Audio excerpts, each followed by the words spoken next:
The Israeli website Walla reports this morning that the U.S. military is building an army base in the center of Israel, which would be protected from attacks by missiles.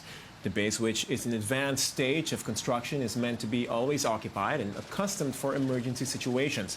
The new base and its new empowered military capabilities is part of the major exercise Juniper Cobra, a 5-day combined military exercise between Israel and the United States.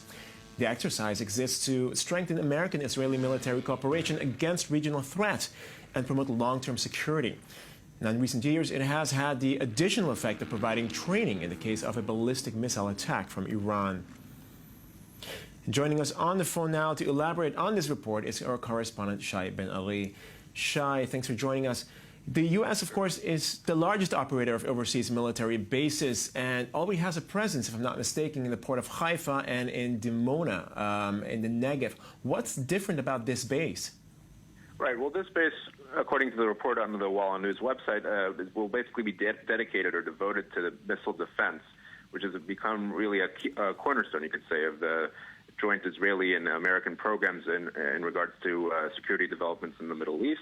Of course, this is a very central concern for Israel. Israel's own missile defense program consists of 3 levels or tiers, you could say. There's Arrow 3, which protects against long-range threats. There's a David Sling, which protects against mid-range threats, specifically from Hezbollah, and also the Iron Dome, which famously has been proven very successful in targeting short-range rockets from Gaza. We're talking about other systems that can also be deployed in case of an emergency, in case of a major sort of missile attack on Israel. There will probably be Patriot batteries deployed here in Israel, as well as perhaps even THAAD systems, another important missile defense system basically developed by the Americans, which has already been deployed to the Pacific Rim.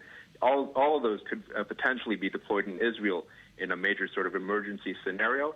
And apparently this base would have something to do with the coordination of all these complex systems. Are we likely to see more activity into the Middle East, in Middle East conflicts from this base? Well, if some sort of scenario like the one that I described develops, I'm sure this kind of base would play a key role in coordinating what are very complex and intricate systems that need to be coordinated with each other. You're talking about different levels of defense, and you need to make sure that the skies are free enough to operate them. So we're talking about a very complex sort of operation that needs a lot of coordination on the ground. Shai Ben Ali, thanks for giving us more information regarding the base being built, the U.S. base, Army base in the center of Israel.